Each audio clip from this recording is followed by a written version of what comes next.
Bom dia, que a paz do Senhor Jesus seja com todos. É bom estarmos aqui mais uma vez para continuar o estudo, então, dos profetas menores. E nós ficamos satisfeitos que você esteja aqui conosco, né? Quero saber se vocês estão ouvindo bem o áudio, se tá tranquila a transmissão.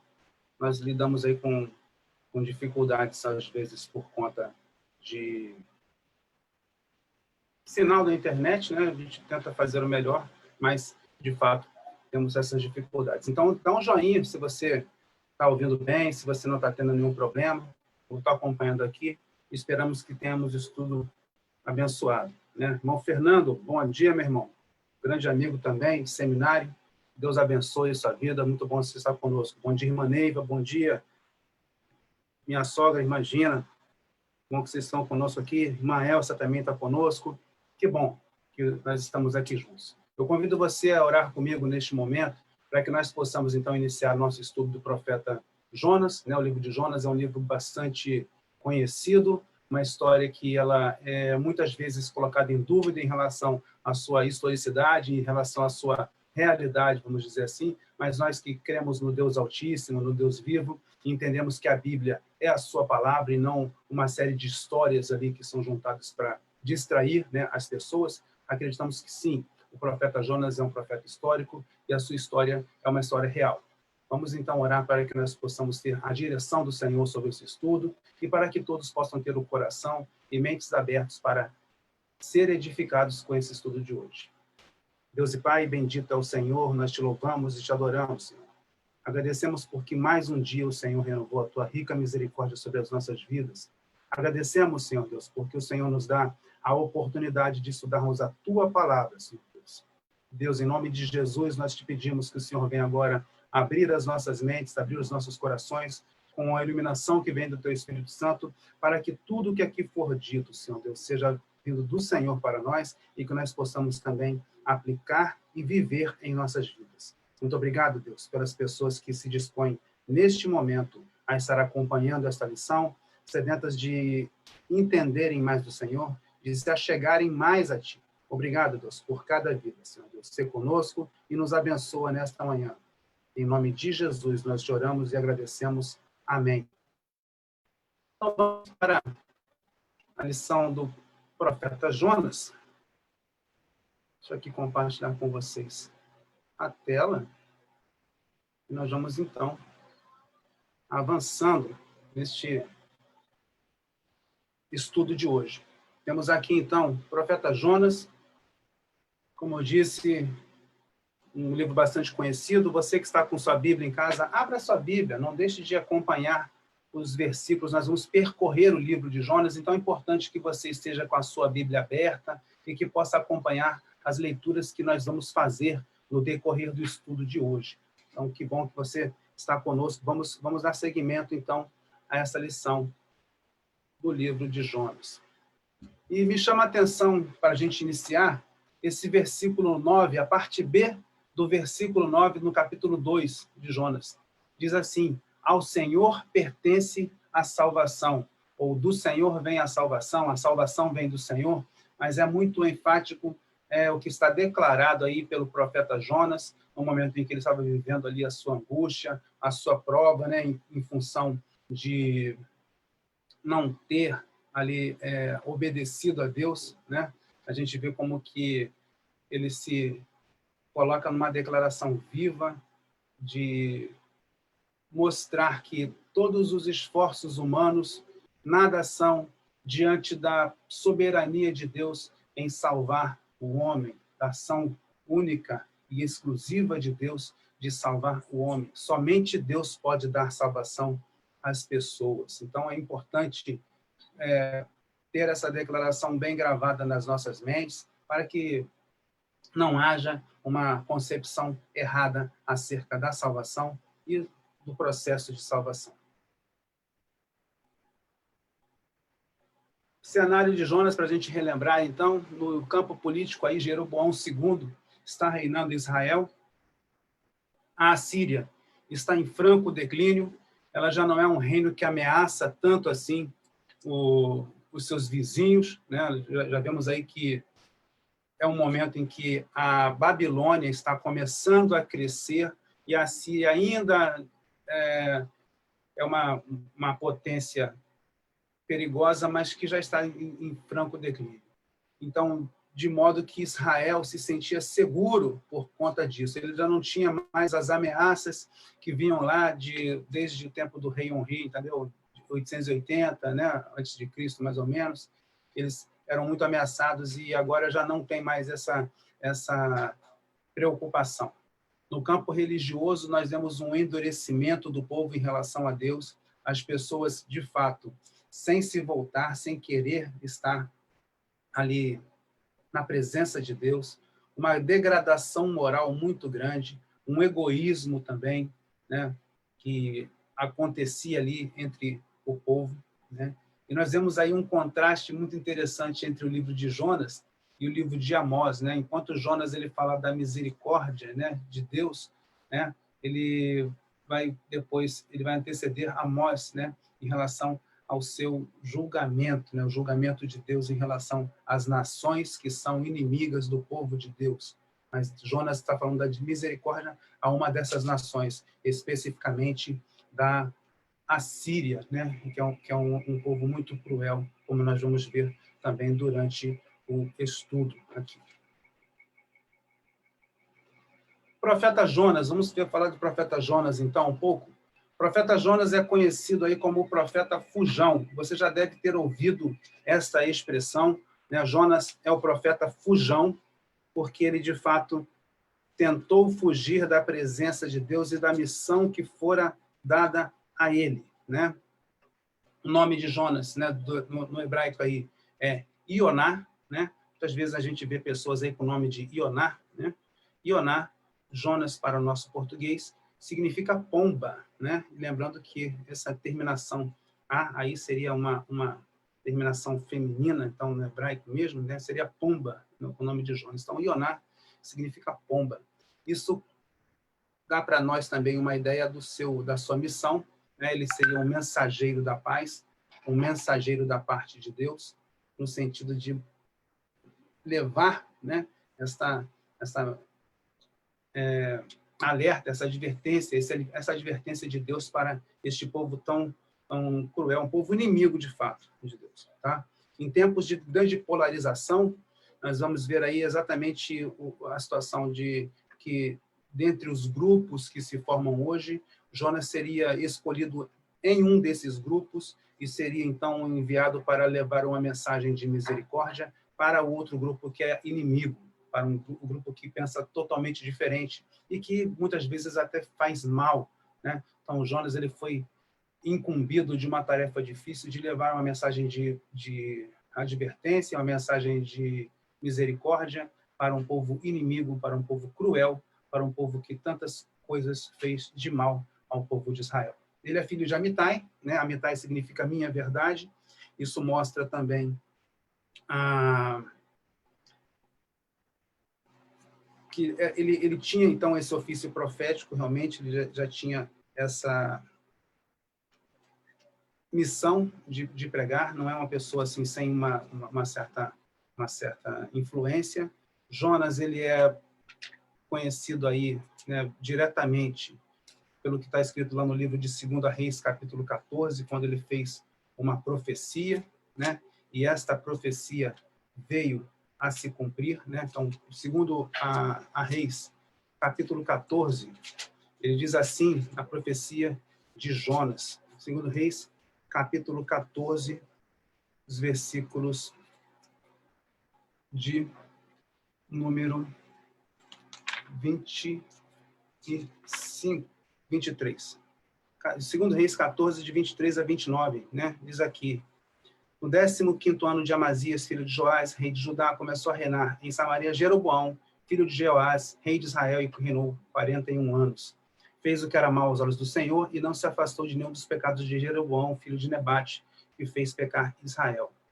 Foi ele que restabeleceu as fronteiras de Israel, desde a entrada de Ramate até o mar da planície, conforme a palavra do Senhor, Deus de Israel, a qual falara por intermédio de seu servo Jonas, filho do profeta Amitai, o qual era de Gat-Hefer.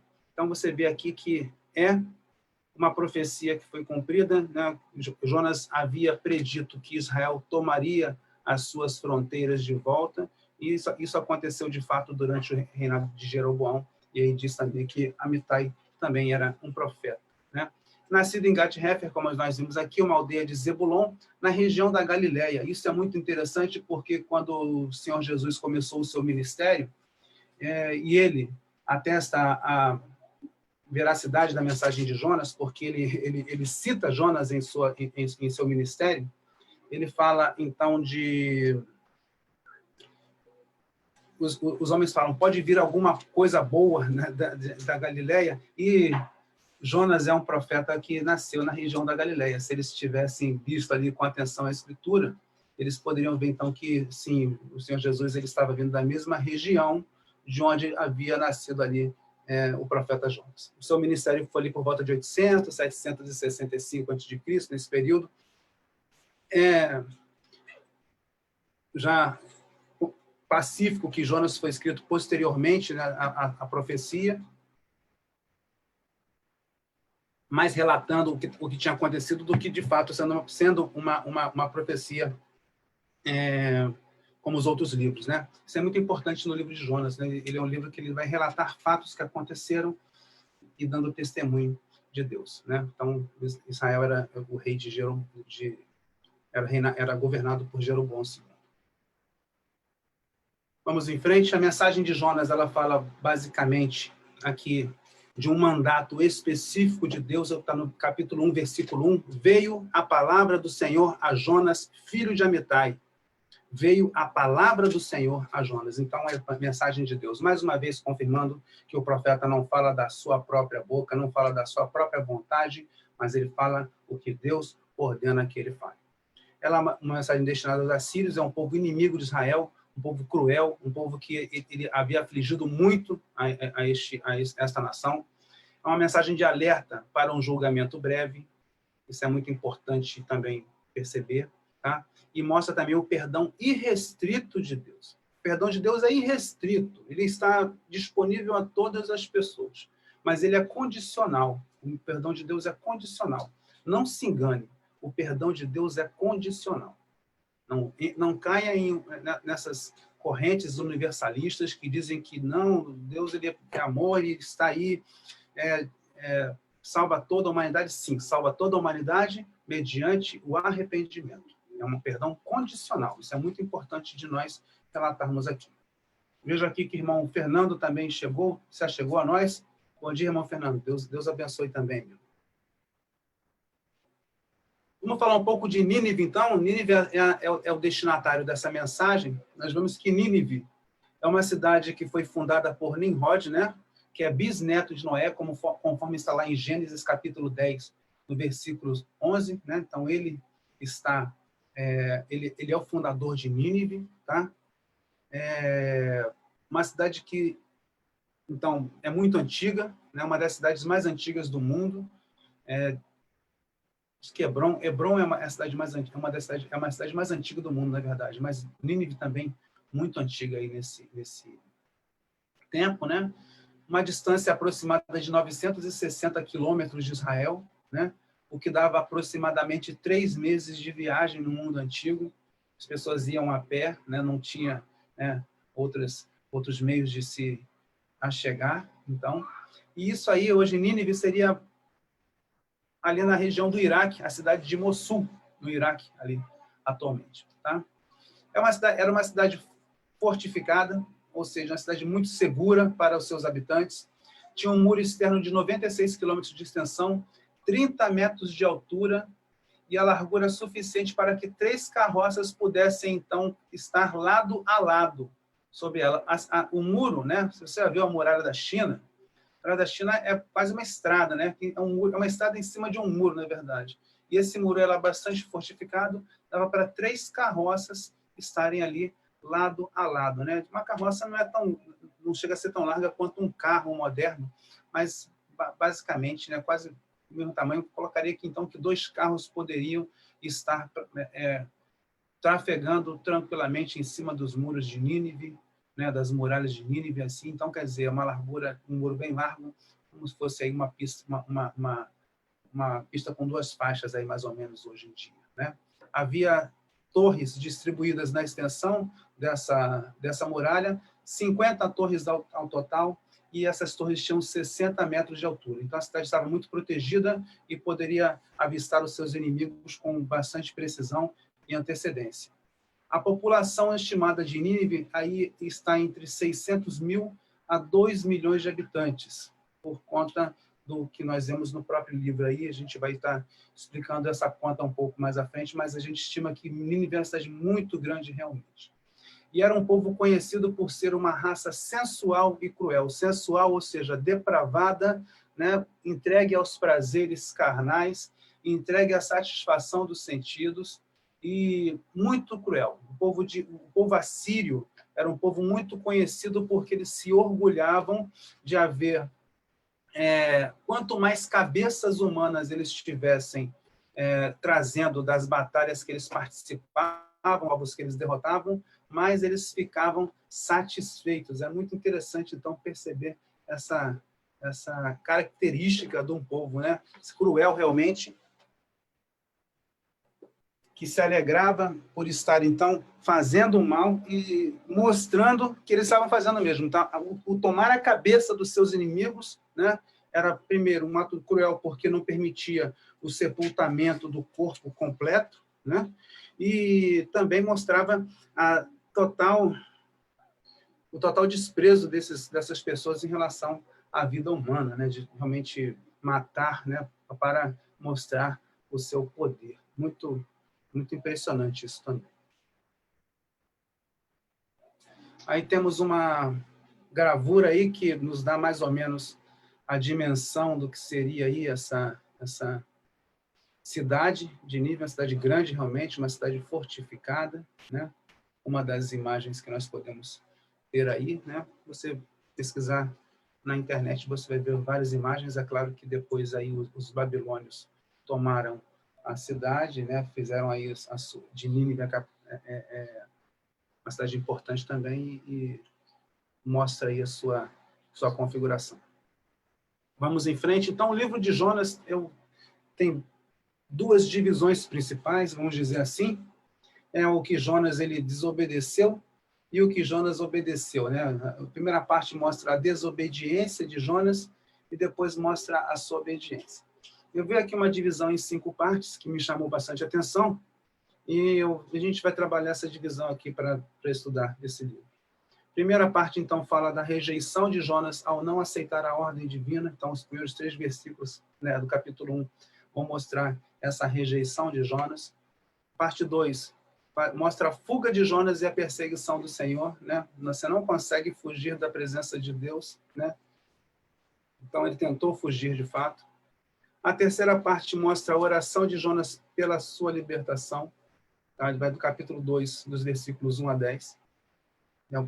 Então, é o próprio capítulo 2. A quarta parte mostra aí a comissão divina renovada e cumprida em Nínive. Então, o capítulo 3 mostra esse cumprimento. Então, já Jonas obedecendo ao Senhor. E a quinta parte e última mostra a tristeza de Jonas pelo arrependimento de Nínive e a resposta do Senhor a essa tristeza. Tristeza é uma palavra até bem suave, porque Jonas ele sentiu, na verdade, foi uma grande revolta.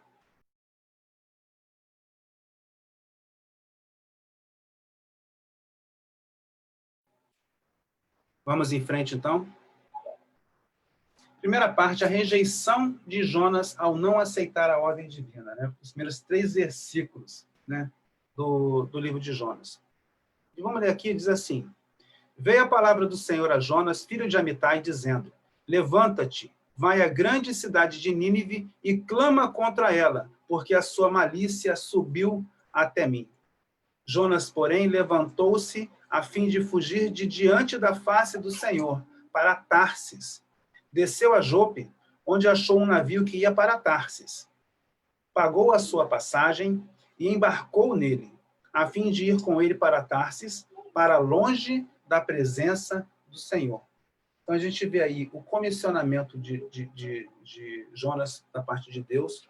Falou, levanta, Jonas, vai até a grande cidade de Nínive e clama contra ela.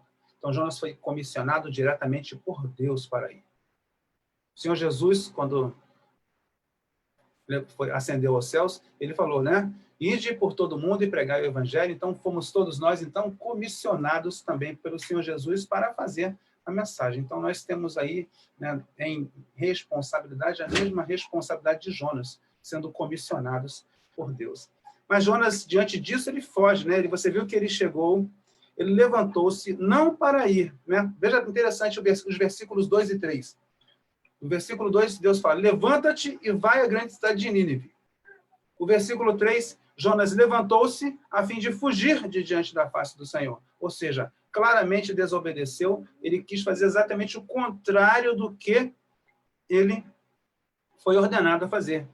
E foi para Tarsis, né? O navio de Tarsis, Tarsis é uma cidade que nós não temos aí a localização definida, né? Mas muito provavelmente Tarsis ficasse ali na costa da Espanha, né? Ou no norte da África. Alguns dizem que é lá no Oceano Índico, mas as viagens seriam talvez muito difíceis de fazer, né? Até o Oceano Índico. Então é mais perdão. É mais fácil dizer, então, que Jonas, de fato, foi para a costa da Espanha ali, ou para o norte da África. Então, ele decidiu fazer, né? E o tempo que ele teve para pensar, né? Repensar a sua atitude. Depois, ele pagou a passagem, embarcou no navio e ficou ali tranquilo, esperando a partida. Em momento nenhum ele teve um arrependimento, em momento nenhum ele pensou nas consequências, em momento nenhum ele pensou na sua responsabilidade. Nós vemos que Jonas é filho de profeta, é também profeta, e quando se cita o nome do pai, é porque é uma pessoa importante. Ele já havia predito a expansão, né, novamente do reino de Israel. Então, quer dizer, é um profeta de fato. Então, ele deliberadamente resolve desobedecer a Deus e de uma maneira muito tola, porque como que pode, né? Para ir para longe da presença do Senhor. Ir para longe da presença do Senhor. Olha só, que tolice. Que tolice. Como é que você vai para longe da presença de Deus? Onde?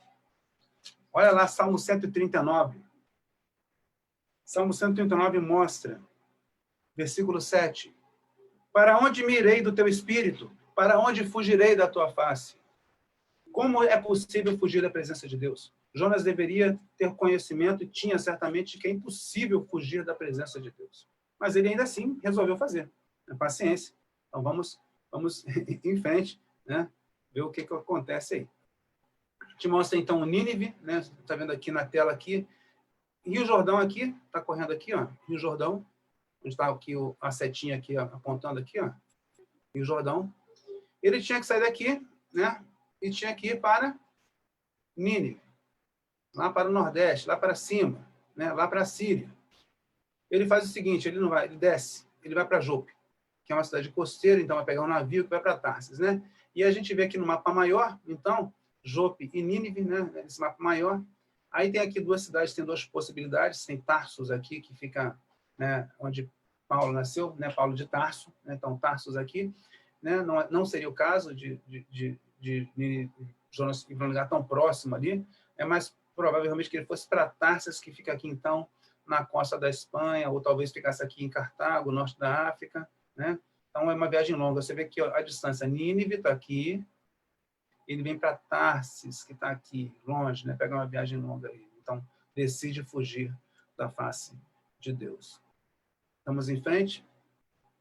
Então, Jonas vai fugir, né? O que acontece, então, é que para todos que resolvem desobedecer a Deus, não por castigo, eu sempre vou ressaltar isso, Deus não castiga, Deus deixa você sofrer as consequências das suas escolhas, e você é livre para escolher, né, as coisas. Então, você vai ver que Jonas enfrenta aí uma grande tempestade vindo da parte de Deus. Capítulo 4 diz com clareza, capítulo 1, versículo 4. O Senhor, contudo, mandou ao mar um grande vento e fez-se no mar uma grande tempestade, de modo que o navio estava a ponto de se despedaçar.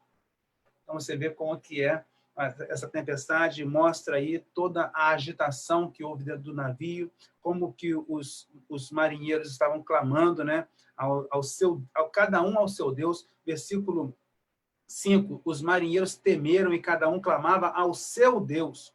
Lançaram no mar a carga do navio, né, para aliviar o peso. Mas Jonas estava no porão, dormindo tranquilamente. Jonas não tinha nenhum peso de consciência por entender que aquela situação era sua responsabilidade. E aí o mestre do navio vai, acorda Jonas. Jonas, você está dormindo? Como é que você pode dormir? Clama também ao seu Deus. De repente você...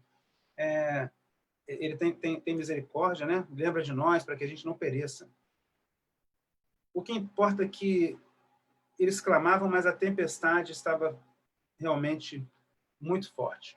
Eles temeram por sua vida e eles lançaram sortes, então. Fizeram ali um sorteio, né? Era um costume da época lançar sortes, de modo que eles pudessem saber de quem, né, vinha essa situação. E aí caiu, então, a sorte sobre Jonas.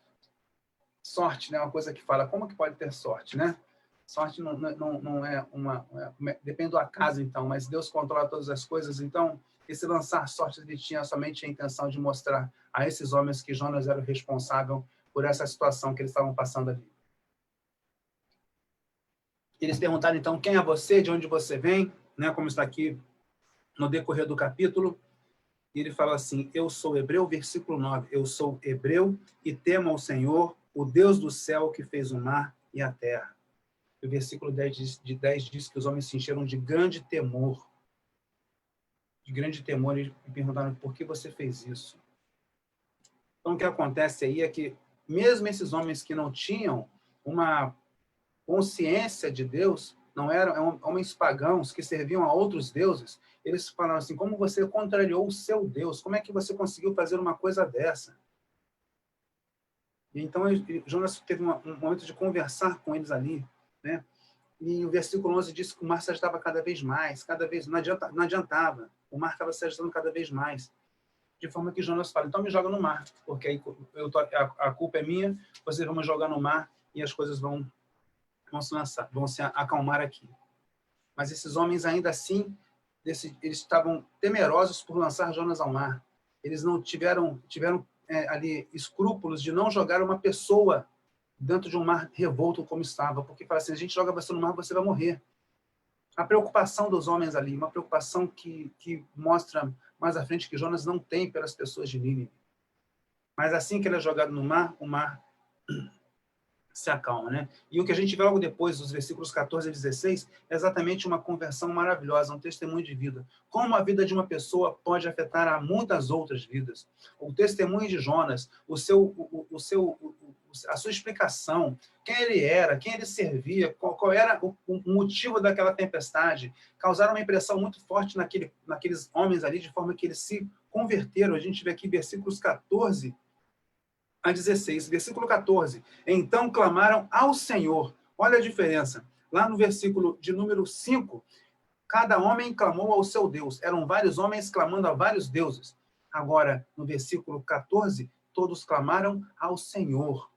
Eles então invocaram o nosso Deus, o Deus vivo e verdadeiro. Ó Senhor, nós te rogamos, não nos deixe perecer por causa da vida deste homem, e não ponha sobre nós sangue inocente, porque tu, Senhor, fizeste como te aprouve. Que testemunho maravilhoso, que coisa maravilhosa, como esses homens reconhecem então que Deus é incomparável. Deus é incomparável, não tem como se comparar a esse Deus que nós servimos. Isso é muito maravilhoso de ler, isso é muito maravilhoso de saber, isso é muito maravilhoso de sentir com as nossas vidas. E a gente vê então que Deus providencia que um peixe, um grande peixe, né, pegue Jonas então, né? E aí coloca aqui, versículo 17. O Senhor preparou um grande peixe. O Senhor preparou um grande peixe. Não foi obra do acaso. Não foi porque Jonas foi jogado ao mar e, de repente, um peixe estava passando naquela hora e pegou Jonas. É um peixe que foi preparado pelo Senhor. Deus controla todas as coisas. Não podemos esquecer disso. Deus controla todas as coisas. Está ali. preparou um grande peixe para que tragasse a Jonas, e Jonas esteve 3 dias e 3 noites nas entranhas do peixe. Um peixe, grande peixe, é uma baleia? Não deve ser uma baleia, porque baleia não é peixe, baleia é um mamífero. Baleia vive no mar, mas não é peixe. Muitas vezes a gente vê até nas aulas de escola bíblica, né, culto infantil, uma baleia. Não está dizendo que é baleia. Se fosse baleia, estava dizendo que baleia. Mas é um grande peixe. É um peixe muito grande, de forma que um homem pudesse ser tragado e pudesse ser preservado, né? Isso aconteceu no século XVIII, tem relatos verdadeiros aí, né? Relatos verídicos de que houve já homens que se tragados por peixes também e que viveram, né? Viveram assim, foram pegar um peixe lá e quando abriram a barriga desse peixe, estava ali dentro dele um homem vivo que tinha sido tragado também. Então, já aconteceu de forma registrada, de forma que nós possamos ver que não é uma coisa. Entretanto, é claro que é um milagre de Deus. O livro de Jonas é um livro recheado de milagres, né? Ao contrário de outros livros proféticos aí, ele está mostrando muitos milagres aí, né? E é interessante notar também que o fato de Jonas ficar 3 dias e 3 noites no ventre do peixe, ele mostra também uma comparação direta, né? O Senhor Jesus, quando faz a comparação, ele mostra, então, que ele também ficaria 3 dias e 3 noites nas profundezas também, né? Como o profeta Jonas. Então, ele compara, né? Ele compara a sua situação à situação de Jonas, né? Que Jonas ficou nas profundezas também 3 dias e ele também ficaria. Ele fala, como Jonas, eu ficaria também 3 dias nas profundezas. Então, é muito interessante notar como o próprio Senhor Jesus ele faz até um comparativo da sua própria situação na sepultura com a situação que Jonas esteve passando ali por 3 dias e 3 noites dentro do peixe, né? É como se Jonas estivesse de fato morto, né? Mas depois voltasse à vida. Então, isso é muito interessante, como que Jonas tenta fugir de Deus, mas como que Deus, como se pode fugir de Deus, né? Então, os homens se convertem, né? Oferecem sacrifícios ao Senhor, fazem votos. É muito impressionante ver essa parte aí. Terceira parte do livro de Jonas, dando prosseguimento aqui, ela fala da oração de Jonas pela libertação, né?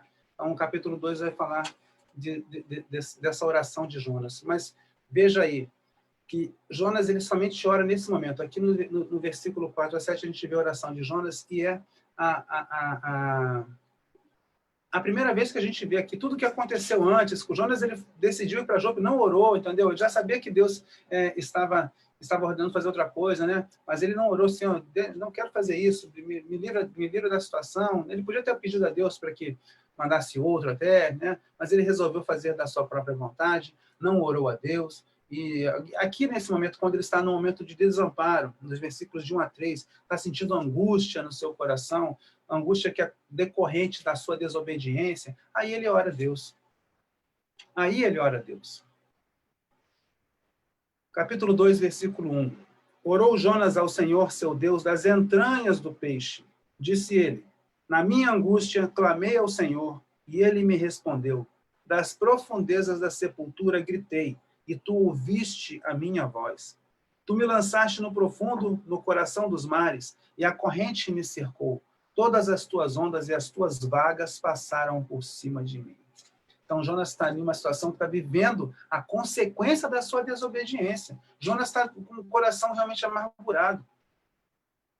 Quantas pessoas vivem hoje em dia também na mesma situação de desamparo, de angústia, de sofrimento, porque decidem tomar a rédea das suas vidas e fazer as coisas de acordo com o seu próprio entendimento? Muitas pessoas. Então, exatamente perceber isso é uma consequência da desobediência. E aí a pessoa vai orar no momento mais angustiante, no momento mais triste da sua vida, podendo orar com alegria na presença do Senhor, fazendo a vontade dele. Então, Jonas faz uma oração, então, que é a primeira vez que ele ora, ele reconhece, então, nessa oração, a sua falta diante de Deus, reconhece que ele realmente errou, errou bastante, né, por não obedecer ao que Deus havia ordenado que ele fizesse. Ele se arrepende, então, versículos 8 e 9 mostram aqui, né, o arrependimento. Os que se apegam, versículo 8, os que se apegam aos ídolos vãos afastam de si a sua própria misericórdia. Eu, porém, com um cântico de ações de graça, te oferecerei sacrifício. O que votei, pagarei. Do Senhor vem a salvação. Os que se apegam aos ídolos vãos afastam de si a sua própria misericórdia. Ídolos vãos. Quantas pessoas estão fazendo ídolos? E aí a gente fala de ídolo, a pessoa pensa logo em imagem, né? Pensa logo em escultura, pensa logo ali naquele santo, né? Que existe aí, né?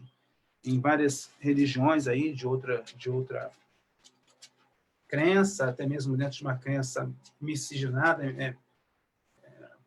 que mistura paganismo com cristianismo. Mas não sempre o ídolo é uma imagem. Ídolo é tudo que pode tirar a centralidade de Deus na sua vida. Dessa forma, até mesmo a sua vontade pode se tornar um ídolo para você. Então, é importante perceber que os ídolos vãos afastam de si a própria misericórdia. Ídolos vãos. Todo ídolo é vão. Nós devemos adorar somente a Deus e tentar fazer somente a sua vontade. Reconhecer os próprios erros diante da soberania de Deus. Deus é soberano. Deus é que controla todas as coisas. Do Senhor vem a salvação. Ele é soberano. Ele e somente Ele pode dar a salvação. Ele e somente Ele pode libertar. Ele centrar as ações da nossa vida em Deus. Isso é importante. E Jonas, então, é liberto das entranhas do peixe, né? Versículo 10. E o Senhor falou ao peixe, e ele vomitou a Jonas na terra. Jonas foi vomitado, porque não quis obedecer a Deus. Jonas virou, então, um vômito de peixe. Que coisa triste, hein, gente? Pensar que você podia... Um cara é profeta, ele tem ali uma missão especial, tem o privilégio de poder falar da parte de Deus, desobedece e vira vômito de peixe jogado na terra. Obviamente que ele não foi jogado na praia de Nínive, porque, como vocês viram no mapa, Nínive fica muito distante, né? Não tem nem mar banhando Nínive, mas tem ali o rio Tigre, né?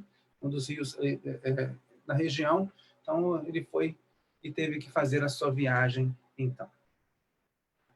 Se você tiver alguma pergunta, se tiver alguma colocação, pode colocar aqui no Facebook, você pode também, se quiser entrar aqui na sala com a gente no Zoom, você pode entrar também, o link está lá no grupo, e a gente pode conversar aqui sobre a sua dúvida ou a sua colocação. Vamos em frente aqui. Capítulo 4. A comissão divina renovada e cumprida em Nínive. Perdão, capítulo 3, a parte 4. Então, Deus renova a comissão.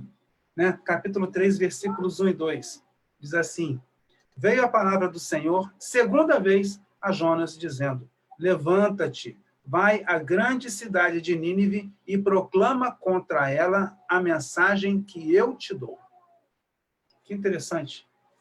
Nem todos têm uma segunda chance. Jonas teve uma segunda chance. Jonas teve aí um segundo comissionamento. Então, ele deveria ser muito grato ao Senhor por ter tido esta segunda chance de realmente poder fazer a vontade de Deus. Faz pensar, né?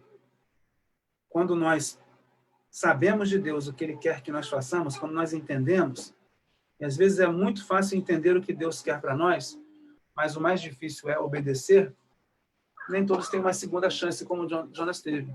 Então, é de pensar o que aconteceu com o profeta aqui, para que nós possamos aplicar às nossas vidas. Se você consegue entender o que Deus tem para a sua vida, se você consegue entender qual é a vontade dele, o dia de fazer é hoje. O dia de fazer é agora. Não deixe de fazer. Não deixe de obedecer. Não passe pela angústia que Jonas passou. Cumpra a vontade de Deus. Jonas está aí, versículos 3 e 4 do capítulo 3, ele obedece, né? Talvez eu pudesse colocar até se obedece entre aspas aí, né? Mas eu deixei aqui, Jonas obedece, versículos 3 e 4 do capítulo 3. Levantou-se Jonas e foi a Nínive, segundo a palavra do Senhor. Ora, Nínive era uma grande cidade de 3 dias de jornada, uma cidade grande realmente. No primeiro dia, Jonas começou a percorrer a cidade e clamava: daqui a 40 dias, Nínive será destruída. Daqui a 40 dias, Nínive será destruída. Uma mensagem curta, uma mensagem direta. Talvez a gente possa até dizer que uma mensagem que foi pregada com muita má vontade, uma pregação medíocre, então, porque não foi elaborada, porque não houve nada, ele simplesmente chegou a daqui 40 dias Nínive será destruída. Ele não falou, se arrependam dos seus pecados, né? Se voltem para Deus. Ele não citou Deus, ele não falou nada. Ele falou, daqui 40 dias a cidade será destruída. Acabou. Entretanto, essa pregação tão ruim e talvez feita de má vontade fez com que ele tivesse os mais impressionantes resultados. Isso é contraposto a Jeremias e Ezequiel, porque Jeremias e Ezequiel eles tiveram que pregar, né? E sem ter ali um retorno das suas pregações. Jeremias teve um ministério de 40 a 45 anos e não conseguiu que nenhuma pessoa se convertesse. Então, Ezequiel também disse que ele ia pregar e que as pessoas não iriam ouvir. É impressionante, mas Jonas faz uma pregação dessa e todas as pessoas, então, se arrependem naquela cidade. Aquela geração ali se arrependeu. É claro que depois a gente vai ver, como disse, Amós prega contra Nínive, apesar de que, infelizmente, não foi passado, né? Não foi uma situação que fez com que a nação se voltasse de uma forma duradoura para Deus, mas adiante eles iriam, de fato, 150 anos depois, eles iriam ser destruídos, ser arraigados da terra por conta da sua desobediência. Mas essa mensagem, ela teve impressionantes resultados. Quase nenhum profeta viu as suas profecias se cumprirem. Quase nenhum profeta viu resultado na sua proclamação. Hoje ainda é difícil que um pregador, que um pastor veja resultados tão impressionantes como Jonas viu. Então, a cidade se arrependeu, versículos 5 a 9, né? Os ninivitas creram em Deus, proclamaram jejum, vestiram-se de pano de saco, desde o maior até o menor. E quando a notícia chegou ao rei de Nínive, levantou-se ele do seu trono, tirou de si as suas vestes reais, cobriu-se de pano de saco e assentou-se sobre cinzas, ou seja, mostrando um profundo arrependimento. O se cobrir, né, de pano de saco e se assentar sobre cinzas, como a gente já viu em estudos anteriores, era uma situação de profunda contrição, né, de profundo quebrantamento, né, de muita reverência e respeito diante de Deus, por estar com o coração realmente muito contrito pela situação, reconhecendo o seu pecado, reconhecendo a sua iniquidade, reconhecendo a sua falta diante de Deus e a necessidade de estar se voltando. E era exatamente o que Jonas não queria, que essa cidade buscasse a misericórdia divina. Jonas não queria que a cidade fizesse isso. E por isso que ele pregou de uma forma tão lacônica, de uma forma tão sintética ali. Daqui 40 dias, Nínive será destruída. Ele não queria, ele queria mais que o pessoal se revoltasse contra Deus e continuasse nos seus maus caminhos, mas aconteceu exatamente o contrário, porque era a vontade de Deus que aquele povo ali se arrependesse. E o Senhor, então, o versículo 10, tem uma compaixão, né? Demonstra a misericórdia de Deus. E é muito importante ressaltar o que está aqui no versículo 10. Quando Deus viu as obras deles e como se converteram do seu mau caminho, se arrependeu do mal que tinha dito lhes faria e não o fez. Primeira coisa, o povo se converteu. O texto diz, o povo se converteu do seu mau caminho. O povo se arrependeu sinceramente. Houve uma mudança na disposição desse povo. E o versículo diz que Deus se arrependeu do mal. Mas Deus, ele não se arrepende. Deus não muda. Nosso Deus é um Deus que não tem sombra de variação ou de mudança. Deus não é homem para que se arrependa, nem filho de homem para que minta. Deus é Deus. Deus não vai mudar nunca, mas Deus já conhece o coração do homem. Então, Deus ele falou assim, vocês vão ser condenados, mas o povo mudou, Deus não muda, nós mudamos, o povo mudou, o povo se arrependeu, o povo se converteu, e aí Deus vai e é misericordioso, Deus é gracioso sobre esse povo, então, de forma que mostra ali, Deus não muda, né? Quando você vê na Bíblia que Deus se arrepende, é uma figura de linguagem para que nós possamos entender melhor. Mas não quer dizer que Deus ele seja um Deus que ele muda de ideia a toda hora. Se fosse assim, ele poderia mudar de ideia também e não nos salvar mais. Porque nós não merecemos a salvação. Então Deus poderia, sendo ele um Deus bom e justo, poderia mudar de ideia. Mas ele não muda de ideia. Ele é um Deus fiel, fiel a ele mesmo. Um Deus que se pode confiar. Então, quando você vê, se arrependeu, é uma figura de linguagem. Deus não se arrepende. Deus, ele é soberano. Deus, ele tem a vontade que é a melhor vontade. A vontade de Deus é boa, agradável e perfeita. Então, a gente, né, não vai pensar que Deus pode mudar de ideia. Ok? Até aqui, vamos em frente. E a última parte do livro de Jonas mostra exatamente essa tristeza que Jonas sentiu. Uma tristeza, para não dizer revolta, pelo arrependimento de Nínive e como Deus responde, então, a ele. Capítulo 4, né? Primeira coisa, como que Deus tem um desprazer, né? Por conta desses acontecimentos aí. Primeiro, porque um profeta, ele tinha que, como a gente já estudou anteriormente, tinha algumas características muito importantes. Primeiro, ele era ordenado por Deus para fazer a vontade dele. As coisas que ele falava vinham da parte de Deus e não dele mesmo. E segundo, um profeta também tinha as suas profecias cumpridas, né? Então, se Jonas havia profetizado que Israel haveria de tomar as suas fronteiras no reinado de Jeroboão, isso de fato aconteceu, como nós vimos lá em 2 Reis, capítulo 14, versículo 25. Nesse momento aqui, a sua profecia não se cumprira. Ele falou, daqui 40 dias a cidade de Nínive será destruída. Ele profetizou isso. Mas isso não se cumpriu, porque Deus ele foi misericordioso. Deus perdoou os pecados daquele povo. Então, Jonas ficou desacreditado, desmoralizado, então, em sua palavra. Isso causou para ele desprazer, descontentamento. Isso é muito importante de notar também. E outra coisa, que Jonas ele também estava muito interessado dentro do seu conforto, né, pessoal. No capítulo 4 aqui, primeira parte, né, diz aqui que desgostou-se Jonas extremamente, ficou irado e orou ao Senhor. Ó Senhor, não foi isso que eu disse estando ainda na minha terra? Por isso é que me apressei a fugir para Tarsis. Eu sabia que és Deus, clemente e misericordioso, tardio em irar-se e grande em amor, e que te arrependes do mal. Mais uma vez ele coloca a questão do arrependimento, mas como Deus é sempre misericordioso e bom. Então Deus queria morrer, primeiro porque ele não estava vendo a sua profecia ser cumprida. Ele queria morrer. E Deus pergunta, é razoável essa tua ira? Versículo 4. É razoável essa tua ira?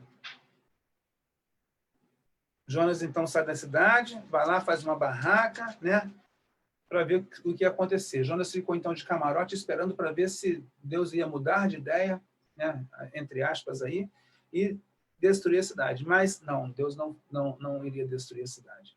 Então, ele ficou muito chateado por conta disso. Mas estava ali, né, naquele sol. Deus, então, versículo 6, fez nascer uma boreira, né, uma planta grande, que subiu por cima de Jonas para que fizesse sombra, porque ele estava ali, né, naquele sol. Então, ele ficou feliz ali, ó. Jonas muito se alegrou, né, versículo 6, Jonas se alegrou em extremo por causa da boreira. Então, Jonas ele ficou triste porque Deus estava livrando o povo da condenação, mas ele ficou alegre quando a boboreira veio lhe dar um conforto, né? Tirar aquele sol que estava castigando. Olha só que impressionante a visão de Jonas, o egoísmo de Jonas, de olhar então para o povo com desprazer pela sua salvação e ficar alegre porque estava ali na sua folha de aboboreira, porque estava na sombra, né? Sombra e água fresca, ótimo, que bom. Eu estou bem aqui, o restante não importa para mim. Esse é o sentimento que a gente vê de Jonas aqui. Muito triste para um servo do Senhor. Então, depois que a boboreira é tirada, versículo 7, né? Depois, Deus, porém, enviou um bicho no dia seguinte, ao subir da alva, o qual feriu a boboreira, e ela se secou. Aparecendo o sol, Deus mandou um vento calmoso oriental, e o sol feriu a cabeça de Jonas, de sorte que ele desfalecia. Pelo que com toda a sua alma desejou morrer, e disse, melhor me é morrer do que viver. Segunda vez, então, Jonas pede para morrer. Como que Jonas é rebelde. Você, na sua casa, já pensou em pedir para Deus para morrer? 2 vezes? Será que você crê que quando você pede as coisas a Deus, Deus faz para você? Então, se você crê nisso, você creria também que Deus, quando você pede para morrer, Deus faria você morrer também. Você quer morrer hoje? Jonas estava tão revoltado que pediu para morrer 2 vezes. E Deus pergunta para ele mais uma vez. Versículo 9, na sua repreensão. É acaso razoável essa tua ira por causa da boboreira? E Jonas é realmente firme, né? Ele disse, é justo que eu me enfade a ponto de desejar a morte, por causa de uma planta. Por causa de uma planta. Por causa da sua tristeza, do seu desconforto. Valorizando mais planta do que vidas humanas. Deus fala para ele assim, tiveste compaixão da boboreira, que não te custou trabalho, a qual não fizeste crescer. Numa noite ela nasceu, e numa noite ela pereceu. Ou seja, rápido. Nasceu numa noite e morreu na outra. Rápido. As coisas materiais, os objetos, tudo que nós possuímos é passageiro e se desfaz. Uma roupa que você compra muito boa pode durar alguns anos, mas ela se desfaz. Você não tem uma roupa que vai durar a sua vida inteira, considerando que você não vai ter grandes variações de peso. Mas você não vai ficar com uma roupa a vida inteira, ela vai se desfazer, ela vai rasgar, ela vai ficar velha. É passageiro. Vale muito menos do que a vida. Vale muito menos do que cada um de nós. O conforto que é proporcionado por coisas não se compara ao valor da nossa vida diante de Deus. Isso é muito notável, é de se pensar realmente nisso.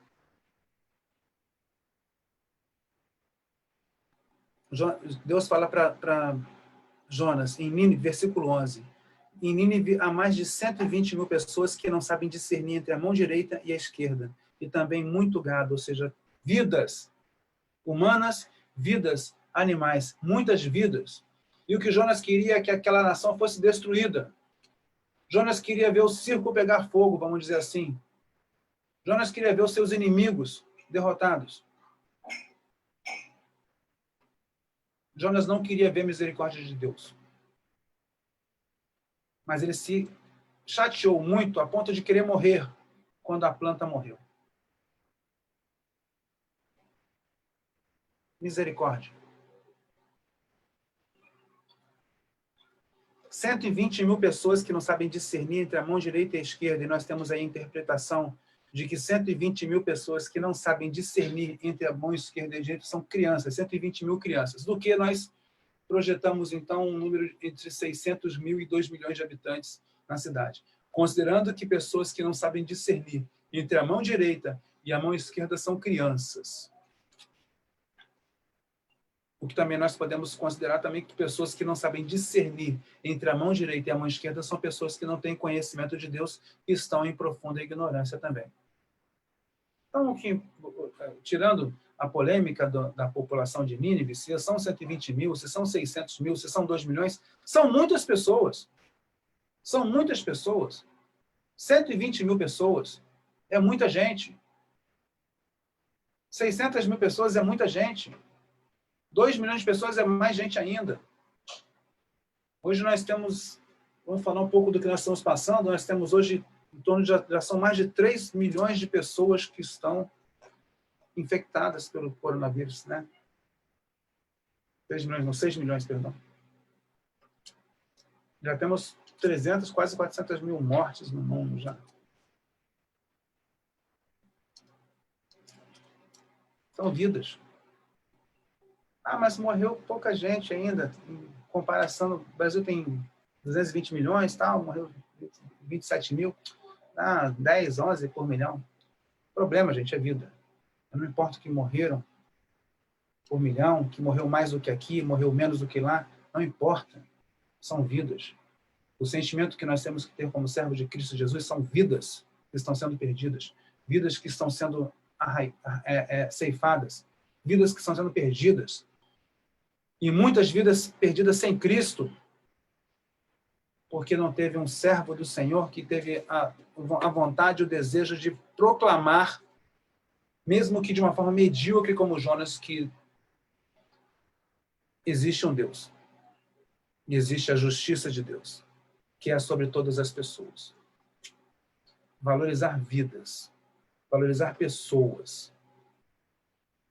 Isso é muito importante. Jonas não valorizou.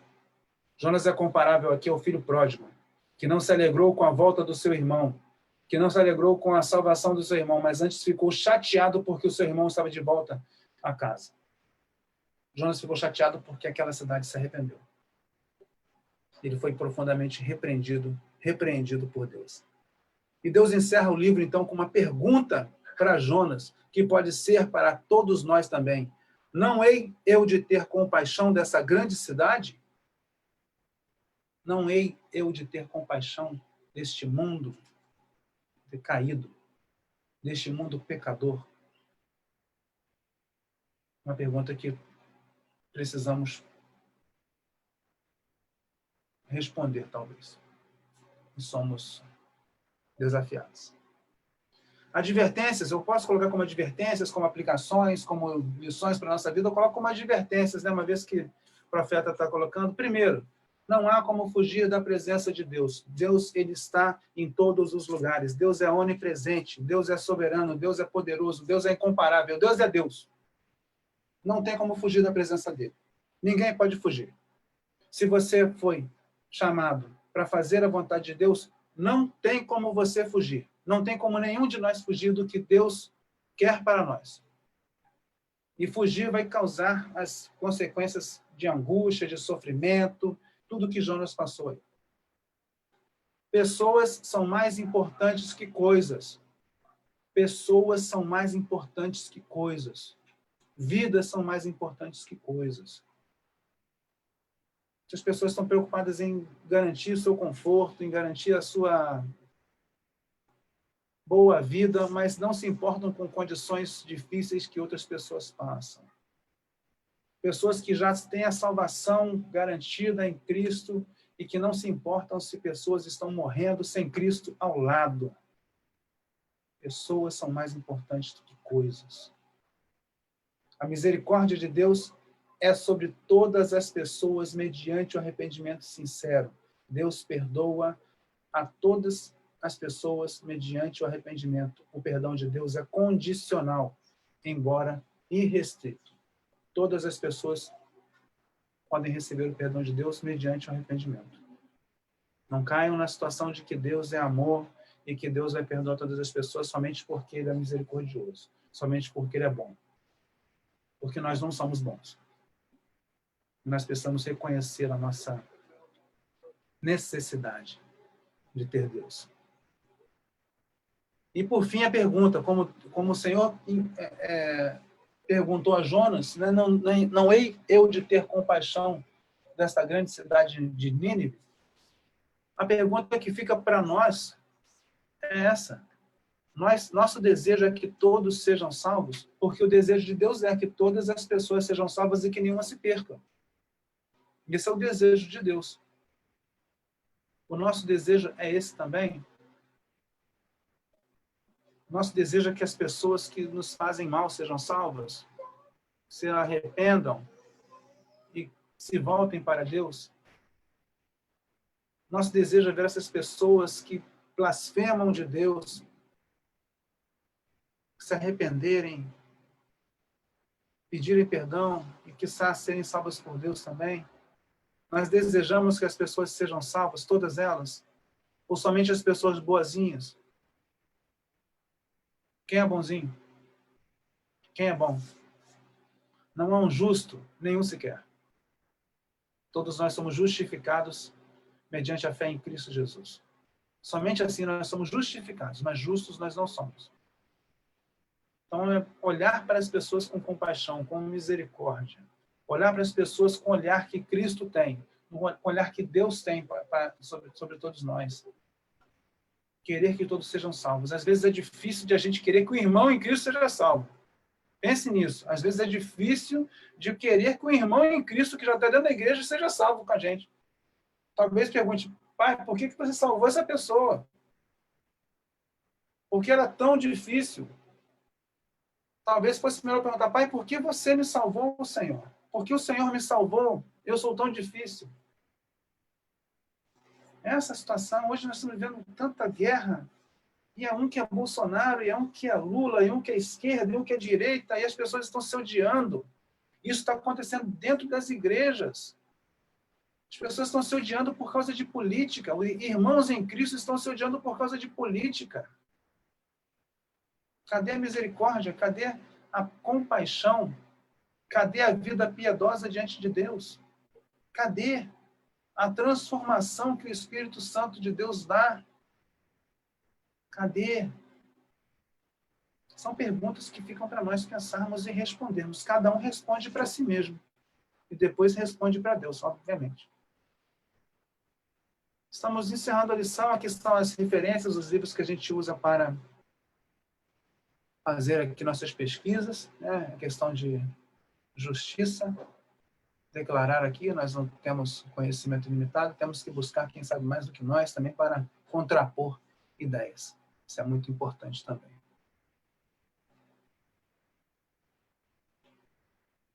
Com isso, então, nós estamos encerrando essa lição do livro de Jonas. É bom que nós estejamos aqui, é bom que você esteja também conosco. Espero que Deus ele tenha falado ao seu coração, como falou ao meu, falou muito. Eu sempre que vejo o livro de Jonas, leio as coisas que aconteceram. É bom a gente ler continuamente a Bíblia, né?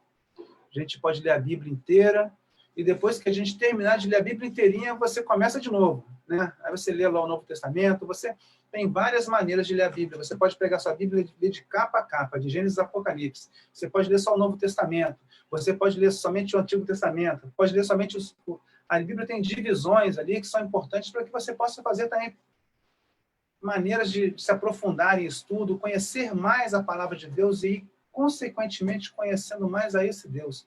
Mas a Bíblia é uma unidade. Ela é revelação progressiva da parte de Deus. Ela deve ser estudada inteira para que você consiga entender, procurar entender esse Deus. Então, faça isso, né? Nós estamos estudando os profetas menores, que, já disse, muitas vezes são relegados. Hoje talvez, vamos estudar Jonas. Mas nós já estudamos Jonas. Nós realmente estudamos Jonas no final do ano passado, na escola bíblica, mas um estudo mais demorado. Aqui a proposta aqui é que nós passemos pelos livros dos profetas menores, um a cada domingo, para que a gente possa conhecer o panorama, para que a gente possa conhecer a mensagem, e depois você possa mergulhar e aí beber de balde, né, tudo que a palavra de Deus te dá. Mas é mais aqui uma introdução para que você realmente tenha esse conhecimento. O irmão Fernando está aqui, de fato, colocando, né? Sim, as pessoas são muito mais importantes que bens materiais. Bens materiais se desfazem, mas nós somos criaturas que vamos viver para sempre. Ou vamos viver com Deus, ou vamos viver longe de Deus. Mas para sempre, eternamente. Então a gente tem que pensar nisso, né? Todas as coisas se desfarão, todos os elementos se desfarão. Tudo será desfeito quando chegar à plenitude dos tempos. Mas nós estaremos habitando com Deus, e os que não forem de Deus estarão vivendo a danação eterna, né? Longe de Deus. Então que nós tenhamos essa visão sempre de buscar conhecer e fazer a vontade do Senhor. Tá bom? Vamos orar mais uma vez, vamos encerrar essa lição de hoje, e no próximo domingo daremos continuidade aos profetas menores aqui às 9 horas da manhã. Você que está acompanhando, Fico feliz demais de você estar aqui. Às vezes não tenha falado o seu nome aqui, porque você não me cumprimentou. Eu não sei quem está assistindo, né? Sei que tem as pessoas assistindo, mas não sei quem está. Mas eu vejo aqui, né, minha sogra, irmão Fernando, irmã Neiva, irmã Elcia, né? Irmã Neiva, Josué, irmão Josué também está conosco. Não, que bom que você está aqui. Irmã Eliane também, acho que entrou também. Então, que bom que você está aqui assistindo, que bom que você dedicou esse tempinho para estudar com a gente aqui a palavra de Deus. Então, eu espero que você tenha sido tocado pelo Espírito Santo, que o que foi colocado aqui tenha falado ao seu coração e que isso se transforme em atitude sincera de piedade diante de Deus. Vamos orar, vamos encerrar esse momento da escola bíblica. Deus e Pai, muito obrigado pela tua palavra aqui exposta, Senhor Deus, obrigado porque o Senhor nos dá a oportunidade de estudarmos, Senhor Deus, de vivermos, Senhor Deus, o Evangelho com plenitude aqui em nossa nação. Pai, nós te clamamos que o Senhor, de fato, sempre fale a cada um de nós o que o Senhor deseja, com clareza, e ilumine, Senhor Deus, o nosso entendimento para que nós venhamos a entender e obedecer ao Senhor. Que a nossa vida seja uma vida plena do teu conhecimento, plena, Senhor Deus, da tua presença, e que em tudo que nós façamos o Senhor seja exaltado, Pai. Dá-nos, Senhor Deus, um coração misericordioso, diferente do que o profeta Jonas tinha naquele momento ali, por ver aquelas pessoas com um olhar de inimigos, com um olhar de desprezo, mas que nós viemos olhar para cada pessoa como uma vida que precisa da salvação no Senhor, e que tenhamos o nosso papel, a nossa comissão, a nossa responsabilidade vivida, Senhor Deus, e que as pessoas conheçam o Senhor, de forma a não serem, nenhuma delas, de chegar na tua presença e falar, Senhor, eu não conhecia, eu não fui apresentado. A tua palavra diz que o final dos tempos chegará quando todas as pessoas tiverem ouvido a mensagem do Evangelho. E nós queremos que isso há de acontecer muito brevemente, porque esperamos a tua volta com ansiedade. Abre, Senhor Deus, os nossos lábios, abre, Senhor Deus, as nossas vidas para que sejam ouvidas e vistas por todas as pessoas. E que o Senhor seja conhecido. É isso que nós pedimos e agradecemos. Em nome de Jesus. Amém. Que bom que nós estamos aqui. Irmão Hudson chegou. Agora, bom dia, irmão. Está aqui assistindo também, né? Bom dia também, meu irmão. À noite estaremos, então, para transmitir mais um culto ainda, ao vivo, pela internet, às 19h30. Esperamos você e quem você mais convidar também. Continuemos em oração pelas famílias, continuemos em oração pelas pessoas, continuemos em oração pelo nosso país e pelo nosso mundo, né?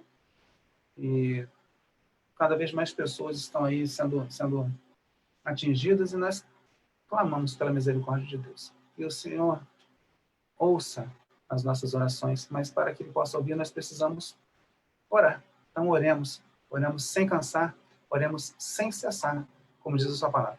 Tenham todos um ótimo dia na presença do nosso Deus e espero que à noite nós possamos estar juntos também. Um bom dia para todos.